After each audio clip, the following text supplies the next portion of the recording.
Olá, hoje nós iremos falar um pouco sobre a filosofia. Com certeza, vocês já ouviram falar muito no cotidiano, fora das universidades, fora da escola, no dia a dia, na sua casa, sobre o termo filosofia. Eu já ouvi nos meios de comunicação, por exemplo, determinado técnico de futebol utilizou a filosofia X para vencer o seu jogo. Ou então, nossos avós têm uma filosofia peculiar. Ou então, às vezes, numa roda de amigos, no ônibus, né, sentado, conversando com os amigos, a gente começa e fica perplexo quando um dos nossos amigos diz uma frase interessante e a gente diz assim: olha, poxa, você filosofou, né? Você falou uma frase espetacular que serviu para justamente o momento que estávamos vivendo, né? Então a filosofia necessariamente está atrelada a um saber, né? E que saber é esse, provindo da filosofia, né? É um saber que direciona, é um saber que é profundo sobre um determinado conteúdo. É um saber que tem um método, é um saber que tem uma aprofundação meticulosa sobre um determinado conteúdo. Eu gosto de utilizar nas minhas aulas dois conceitos importantes sobre filosofia. O primeiro conceito é do filósofo brasileiro Paulo Giraldelli Júnior. Nesse conceito, ele diz o seguinte: olha, a filosofia é justamente a desbanalização do banal. Ora, como assim, professor, a desbanalização do banal? O banal justamente é aquilo onde os homens, no seu dia a dia, na correria do dia a dia, né, eles deixam as coisas passarem e as coisas acabam ficando na margem. E quando se torna na margem, ela deixa de ser centro e deixando de ser centro, elas estão banalizadas. Então, o filósofo ele começa a observar essas coisas, as instituições, a cultura, a forma de organizar, a moral, a ética, a vida, e ele começa a trazer aquilo que ninguém se questiona para o centro. E ao trazer para o centro, ele vai estabelecer uma problematização. Ele vai fazer perguntas, e dessas perguntas vão surgir novas perguntas, e dessas perguntas e respostas, outras perguntas surgirão. Então a filosofia ela não vai se fechar, ela tem uma tendência a cada vez mais abrir-se para o novo, para o desconhecido. Aristóteles, filósofo grego, ele diz que a filosofia nasce justamente da admiração, do espanto, né? O espanto e a admiração são duas palavras-chave que o Aristóteles vai usar para o nascimento da filosofia. É quando a criança, ela que começa a entender o mundo, ela pergunta: mãe, por que disso? Pai, por que disso? Por que existe a árvore? O que é a árvore, né? O que é a vida, né? O que é o cachorro, né? Quando a criança começa a ter contato do seu fora de seu mundo, né? E ela vai tendo uma relação com o mundo exterior, né?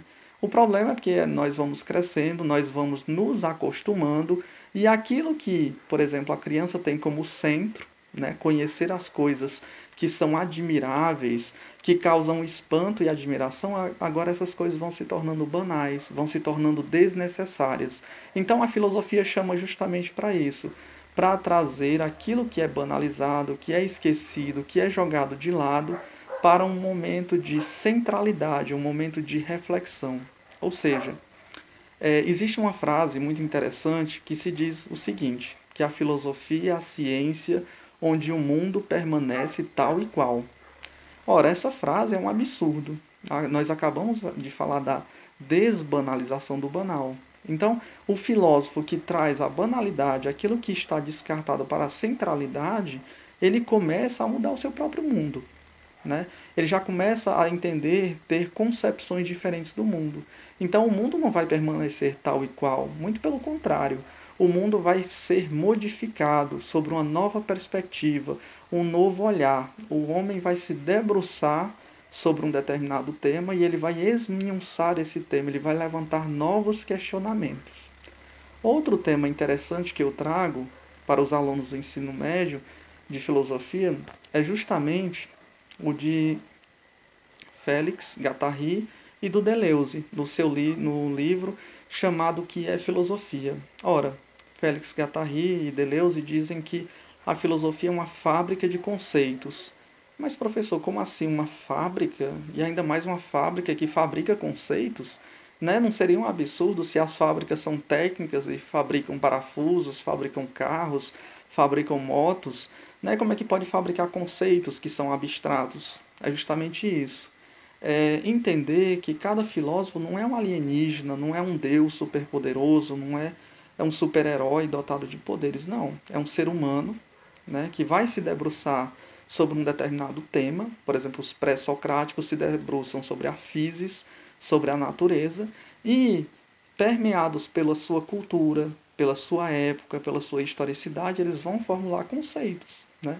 Vão fabricar conceitos, vão trazer conceitos e vão deixar esses conceitos, as suas formulações para a posteridade.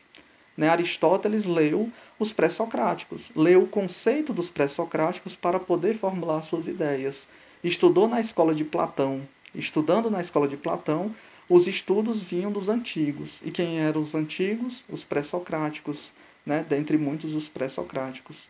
Mas aí nos vem a questão: o que é filosofia? Eu tenho certeza que se colocasse 15 filósofos numa sala, alguns iriam ficar calados para responder essa pergunta. Outros iriam dar respostas divergentes sobre essa pergunta. Né? Diferentemente, se colocássemos 10 matemáticos ou físicos para dizer o que é a matemática ou o que é a física, eles iriam responder com mais precisão. Os filósofos, alguns poderiam até se discordar entre si. Por isso eu gostaria de partir, né, nesse vídeo, da etimologia da palavra filosofia. Ora, filosofia vem da junção de duas palavras: philos, que é o companheiro, o amigo, aquele que caminha junto. E Sofia, né? Sofia, eu penso que vocês já ouviram falar a palavra Sofia, né? Eu conheço muitas pessoas, né? Muitas mulheres chamadas de Sofia, pessoas idosas, crianças chamadas de Sofia. E Sofia justamente significa sabedoria. Então, filosofia é justamente o quê? É o companheiro da sabedoria, é o que caminha junto, é o amigo da sabedoria, aquele que busca a sabedoria constantemente. Né? Existe até uma fala sobre a importância do Sócrates, porque justamente é isso, Sócrates é chamado de sábio. E aí ele parte numa busca investigativa, quase que mítica e religiosa, para saber se ele é sábio de verdade. E ao observar as ruas de Atenas, ele percebe: não, como é que eu posso ser sábio se o sapateiro sabe fazer sapatos e eu não sei fazer sapatos, por exemplo? Se o arquiteto ele projeta casas e eu não sei projetar casas. E ele reconhece justamente que a sabedoria está em reconhecer a sua própria ignorância. Né? E aí por isso a tão célebre frase do Sócrates: só sei que nada sei. Ou seja, o filósofo ele deve ter em mente, né, ter na sua mente constantemente que não sabe. E é necessário sempre renovar os seus conhecimentos, buscar os seus conhecimentos, atualizar os seus conhecimentos. Né? Não é cruzar os braços, só sei que nada sei e relaxar. Não. É constantemente buscar a verdade, é tornar-se amigo da sabedoria. Né? Os estudantes, eles tornam-se amigos do saber. Né? E aí a filosofia ela vai tendo o seu método, o seu escopo. Né? Qual a finalidade da filosofia? É a contemplação da verdade. Né? É a contemplação do conhecimento. Né? E qual é o método? É um método racional, né? A racionalização. Pode-se usar instrumentos do filósofo, né? Instrumentos, sim, mas o instrumento essencial que o filósofo deve ter é a razão. Né? É a partir da razão que ele vai levantar reflexões, problemas sobre determinado conteúdo. E assim vai dar contribuições para os demais filósofos que vierem na posteridade. Mas, professor, quer dizer que a filosofia é uma constante que não muda? Não, muito pelo contrário. O que um filósofo pode levantar como uma determinada verdade ou algo que ele achou de interessante, outro filósofo da posteridade não necessariamente vai precisar concordar com ele. E aí nós temos o exemplo, né, do Platão. Platão ele vê o mundo sensível, o mundo dos sentidos, mas ele vai valorizar, vai priorizar o mundo das ideias, o hiperurânio, né?